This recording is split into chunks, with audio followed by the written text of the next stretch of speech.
자, 오늘 처음 오신 분들은 저 영감탱이가 이제 드디어 돈 버는 법을 가르쳐 주겠다 그러실 것 같은데, 돈 버는 법은 스폰서 분들에게 배우세요. 배우고, 경제발전이라는 말을 많이 들어보셨죠? 경제발전. 사회발전이라는 말은 많이 들어보셨나요? 안 들어보셨나?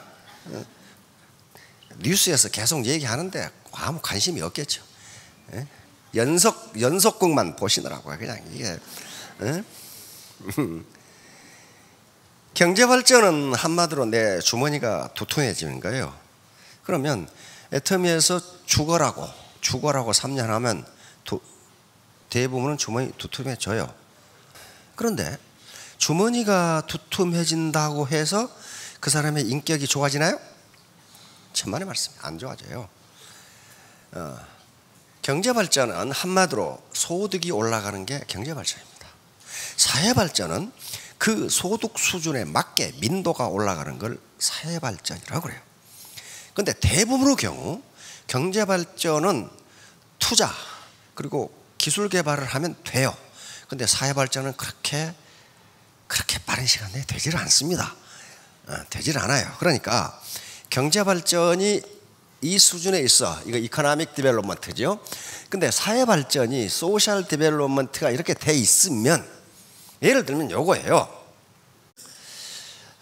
며칠 전에 출근하려고 차를 타고 오는데 멋들어진 아우디를 타고 앞에 쭉 가더라고. 그런데 이 새끼가 창문을 쑥 열더니 담배 공차를 턱 버리는 거예요. 그래 깜짝 놀랐지. 내 차 유리창에 부딪히니까. 이게 뭐예요? 자, 그 사람은 경제적으로는 아우디를 타고 다닐 만큼의 경제력이 있는데 그 사람의 인격의 정도는 그걸 타서는 안 돼요. 뭘 타고 다녀야 돼? 스카이 콩콩을 타고 다니거나 자전거를 타고 다니거나 그 정도 수준밖에 안 된단 말이에요. 그게 사회발전이에요. 그게 사회발전. 그러니까 주머니만 두툼해진다고 그 나라가 선진국 되는 거 아닙니다. 절대로 안 돼요. 약자에게 가장 큰 배려를 하는 사회, 이게 선진국이거든요. 약자에게 가장 큰 배려를 하는 사회, 그게 정의론에 들어있어요. 그러니까 이게 경제가, 주머니가 이렇게 됐을 때 이게 따라 올라오면, 지금까지 역사발전, 경제발전의 역사를 보면 이 경제가 다시 이렇게 올라가요. 그런데 경제가 이 정도 수준인데 이게 따라오지 못하면 요놈의 것이 한참을 이렇게 떨어져. 민도가 따라가지를 못하면 경제가 밑으로 떨어져 버려. 마찬가지로 아무리 애터미에서 스타마스터 되고 로얄 마스터 돼서 이렇게 됐다 하더라도 이게 따라오지 못하면요 조직이 무너지면서 이게 내려와 버려요. 그래서 그렇게 하지 마시라고 이 신사도 교육을 하는 겁니다. 세상의 흐름을 알고. 자, PPT 한번 보여주실래요? 자, The Age of Uncertainty, 불확실성 시대. 이 말은 하버드 대학의 갈브레이스 교수가 1977년에 한 말이에요. 이때도 불확실성의 시대라고 했는데 지금 4차 산업혁명이 진행되는 이 시기는 정말로 불확실성 시대예요. 제레미 리프킨이라는 저명한 학자가 있죠. 노동의 종말. 다시 말하면 현재 직업은 없어질 것이다. 우리 지금 관료들도 그렇게 이야기합니다. 4차 산업혁명이 진행되면서 현재 우리나라에 있는 직업의 절반이 없어질 것이다. 그래서 우리 후손들은 우리가 하지 않은 일을 하고 살 것이다. 은행의 지점이 지금 몇 개씩 없어져요? 1년에? 100개씩 없어지죠. 엊그제 제가 거래하는 은행에 갔다 왔는데 은행에 사람이 많이 앉아 있어야 되는데 여자 둘 남자 하나 앉아 있어. 사람이 없어. 그리고 거기에 통장 들고 왔다 갔다 하는 사람들은 나 같은 영감하고 할매들밖에 없어. 암만 말해도 못 알아듣는. 우리나라 금융거래 95% 이상이 온라인으로 이루어집니다. 은행이 지점을 놓아야 할 필요가 없어요. 다시 말하면 지금까지 철밥통이라고 했던 은행도 그렇게 된단 말이죠. 거의 대부분의 직업이 사라질 위기에 처해 있어. 그러니까 이게 뭐예요? 변화입니다. 변화. 이 시기에 지금 준비하지 않으면 유비무환이라는 말이죠. 지금 준비하지 않으면 가난뱅이로 살 확률이 많다. 자, 다음. 요 오늘 처음 오신 분들을 위해서 집어넣은 건데, 세미나 참석자들이 갖는 세 가지 의문, 이 사업을 할 것인가 말 것인가. 다시 말하면 내가 노력한 대로 거둘 수 있느냐, 요거 확인해 보세요. 그 다음에 나 같은 사람도 성공할 수 있느냐. 왜냐하면 나는 지금까지 공직만 했다, 나는 지금까지 교사로 한 30년 했다, 나는 물건을 팔아본 적이 없다, 나는 농사만 지었다, 나는 자영업만 했다, 이런 분들도 성공할 수 있느냐. 라이브 미팅을 할 때 한번 살펴보시라. 그 다음에 어떻게 해야 성공하는가. 이것도 이제 이걸 배워가는 중이에요. 지금 어떻게 해야 성공하는가. 자, 이 사람이 나폴레옹 힐이라는 사람인데 성공학의 아주 고전을 쓴 사람입니다. The Law of Success, 성공의 법칙이라는 책을 썼고, 우리 사회에 또 다시 번역해 나왔죠. Think and Grow Rich라고 다시 만들어서 나왔어요. 그런데 그 책 제목대로 Think and Grow Rich야. 생각하라, 그러면 부자가 될 것이다. 내가 부자가 된다고 생각하라, 그러면 부자가 될 것이다. 그 책 제목이에요. 애터미 사업이 성공하려면 애터미 프로가 돼야 돼요. 프로는 아무나 되는 게 아닙니다. 그 일을 좋아해야 돼요. 두 번째는 좋아한다고 프로 되는 게 아니에요. 저 야구 무지하게 좋아하는데 프로가 못 돼요. 왜? 잘하지를 못해 제가. 그런데 잘하고 좋아하려면 이게 보람이 있어야 돼요. 보람이 없는 일을 오래 못합니다. 보람. 그 다음에 그거 오래 하려면 아무리 보람이 있어도 소득 없으면 안 돼요. 주머니가 텅텅 비는데 어떻게 오래 하냐고. 그러니까 애터미 사업은 어떻게 해야 돼? 보람 있게 해야 되고 소득이 있어야 돼. 소득이. 애터미 사업은 글로벌 빅 비즈니스입니다. 이거 결코 스몰 비즈니스 아니에요. 어떻게 월소득 5천만 원이 어떻게 스몰 비즈니스예요? 빅 비즈니스인데 왜 이걸 하찮은 사업으로 생각하느냐? 공짜로 하니까. 공짜로 하니까. 진입비가 없어요. 이게 진입비가 없는 유일한 회사는 애터미라는 회사예요. 그러면 이게 빅 비즈니스에 성공하려면요, 공짜로 되는 게 아닙니다. 세상에 공짜는 없어요. 공짜 절대로 없습니다. 세 가지 공부를 하셔야 돼. 머리 공부, 쿨 헤드, 이거 이성입니다. 로고스예요. 로고스. 마음 공부, 웜 하트, 파토스. 네? 그리고 몸 공부, 몸으로 직접 움직여야 돼. 이 세 개가 다 합해서 에토스, 인격이라고 하는 것이 만들어집니다. 자, 다음.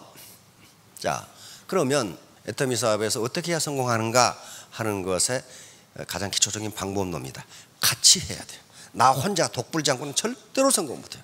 여시구진이라는 말은 시대의 발전과 함께 시대의 변화에 순응하면서 같이 함께 굳자 나아가자.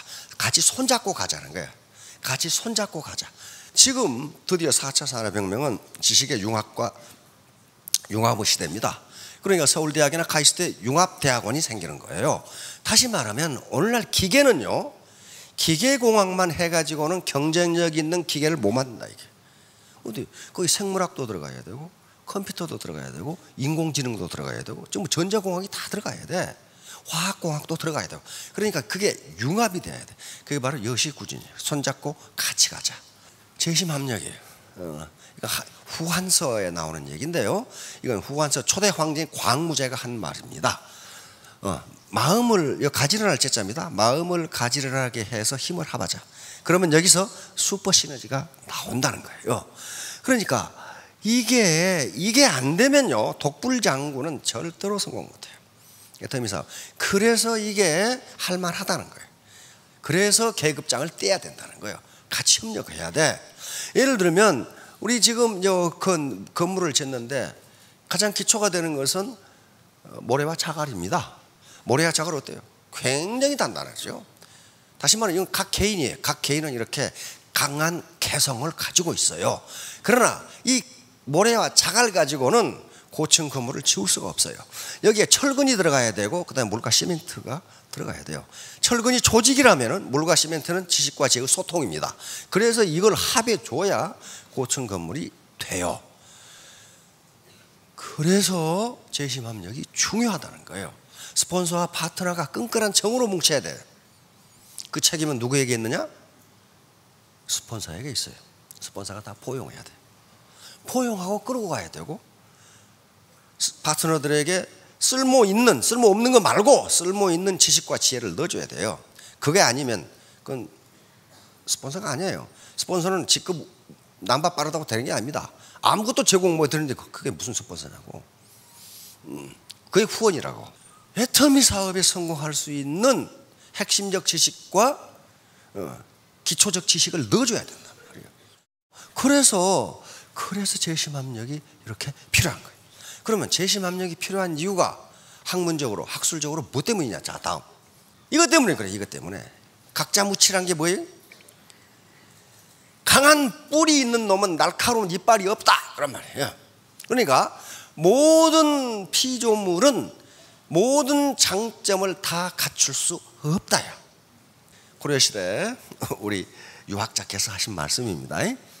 날카로운 이를 가진 놈은 뿔이 없고, 호랑이 뿔 달린 거 보셨어요 혹시? 강한 뿔을 가진 놈은 날카로운 이가 없다. 둘 중에 하나만 가져라 이거야.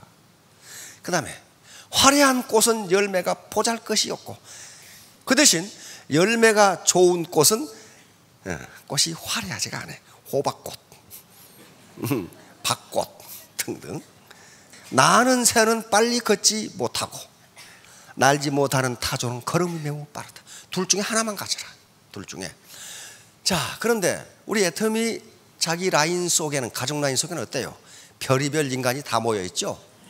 다시 말하면 한 인간이 모든 재능을 갖출 수 없기 때문에 그 지혜를 합하면 성공할 수 있다는 거예요.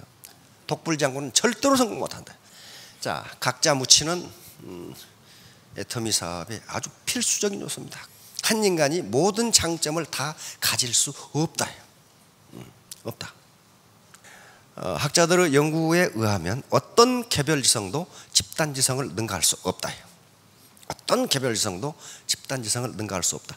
그 가장 전형적인 예가 대한민국과 북한이에요. 옛날 공산주의는요, 굉장한 엘리트들이 정치를 했어요. 그렇죠? 엘리트들이 정치를 했어요. 그러니까 의사결정이 빠르고 뭐 일이 잘 될 것 같은데 안 그래요. 우리는 국민들이 투표를 해. 이 국민들 중에는 이게 이 능력차라든가 학력차가 구구각각인데 그 집단지성이 개별지성보다 낫다는 거예요. 그래서 여기서 재심압력의 중요성이 나오고, 애터미 사업자들이 돈을 버는 이유는 집단지성 때문이에요. 자기가 똑똑해서 그렇게 된 게 아닙니다. 그럼 집단지성을 발휘할 수 있도록 해주는 게 누구냐? 그게 리더, 스폰서예요. 그 사람이 자기 고집만 피우고 꼭 밴댕이 소갈딱지 같은 짓만 하고 있으면 집단지성이 나오지가 않아요. 각자 무치와 경청, 생이 지지자는 없다. 나면서 아는 자는 없다. 이건 논어에 나온 말입니다. 공자님 직접 하신 말씀입니다. 어떤 철학자가 한 말, 난 이 말을 아주 금과 옥조로 생각합니다. 모든 인간은 무식하다. 왜냐하면 지가 아는 것 외에는 모르니까. 지가 아는 것밖에는 몰라요. 그런데 자기가 다 아는 것처럼 이야기하는 인간은 그 무식의 극치를 이루는 거예요. 몰라요. 자, 묻는 자는 5분간 바보가 되지만 묻지 않으면 평생 바보가 된다. 우리 격언이죠. 자, 다음. 자, 이분은 도로시 린드 딕스. 미국에서도 맨 처음에 정신질환자를 우리나라처럼 미친놈으로 취급해서 정신상태가 글러먹은 놈이에요. 그런데 그렇지 않다는 걸 도로시 린드 딕스가 한 거예요. 그래서 이분들도 인격적으로 치료를 받아야 된다. 그래서 지금 미국의 정신병 거의 모든 이름들이 린드 딕스 이름으로 돼 있어요. 그러니까 이거 휴머니즘이에요. 휴머니즘을 뭐라고 그랬어요? 대중에게 다가가는 지름길은 그들에게 혀를 내미는 것이 아니라 귀를 내미는 것이다.